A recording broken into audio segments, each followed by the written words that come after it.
Hey guys, how's everyone doing? I hope you're having a wonderful week so far. Today, I'm going to be talking about the do's and don'ts of prop firms and also the truth behind them and what they're actually intended for. So the first thing I'm talking about is that prop firms are actually designed for you to fail if you do not already know this, okay?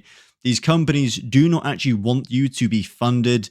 They're designed for you to deposit money to buy the account off them, and then you lose it, and then they gain the profit directly off it. When you trade on a prop firm account, it is simply a demo account that you're trading on the entire time, even when it's funded, okay? And even if you are funded, it is simply replicated on a real account. Sometimes, usually your real trades aren't even put on the real market, but that company will still pay you the profits. So if you're a profitable trader and you're funded, a lot of the time they'll actually lose money from having you because you'll gain money by winning, but they actually won't execute the trades you are taking, but they still need to pay you out. So each month, let's say you're making 2,000 US dollars, but then they're not executing any of these trades, you are still gaining that money and they are losing 2,000 US dollars out of pocket for doing that. Another reason they're actually designed to fail and not actually make you a profitable trader is because of their drawdown limits. Now, their drawdown limits are very strict compared to personal accounts, okay? Personal accounts, you can lose 100% of it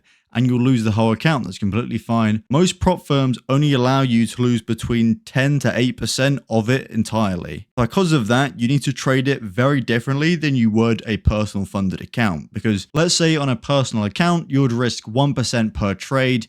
That means you'd have to lose 100 trades in a row to blow the entire account. If you risked 1% per trade on a funded account, it would only take you 10 trades in a row to blow the whole account. That is why I always think if you're trading on a funded account, reduce the risk by 10 times the amount you would have taken on a personal account. So if you have a setup that you would have usually risked 1% for, change that to 0.1% in order to allow your edge and probabilities to play out on the market over a long period of time. One thing you should also do if you are funded, unlike me, obviously I'm still trying to get funded, but you need to use a prop firm account to fund your own personal account. Do not rely on that funded capital in order to gain you money each month. Because as soon as that company goes under, and I'm sure many of you have already seen this happen time and time again, prop firm companies will be bankrupt or simply get closed down because of government regulations or whatever it is, and they'll simply just cut all of their customers off, and that is it. You are done. FTMO, I think, is the best reputable one of them. It's been around the longest and had no issues as of I've known so far. However, they're also not immune to this, so that can happen to them also, but I highly doubt it. But you should always use it to fund your own capital. So all the profits you get from your funded challenge, obviously if you have bills and whatnot to pay, I would advise paying those first because they're necessities, but use that money and put it in a personal account and trade that personal capital. Because even if your funded account goes under, but you've made, let's say, 50K off of that funded account, you are 50K up at the end of the day, and you can use that to increase your personal capital going forward. One thing you should really do also is do your research in the prop firm that you're actually going to take in the first place. I've seen so many YouTube videos online where someone will take a funded challenge on some prop firm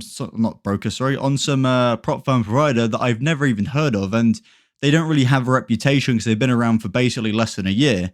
They'll take these really, because what they do actually, usually they sell these challenges a lot cheaper than other ones like FTMO to undercut the market in order to gain an audience. So a lot of people are flocking towards them to get the cheap accounts, but then suddenly that company who's meant to be providing you with all these accounts goes under, goes bust, or is doing some illegal thing, whatever it is, and they simply go out of business. FTMO, you sort of pay a premium on in a sense because their funded challenges are actually usually a lot more than other companies, but they are such a reputable company that they're basically guaranteed to not go under. Obviously, nothing's guaranteed, but they're the less likely one out of all of them, I would say, that would actually close down and go under and lose you that account. Now, this video is going to be very, very sweet and quick because there isn't a whole much to go in depth, but I really want you to think about if you have a funded account or if you're going for one in the future, what is your main objective out of it?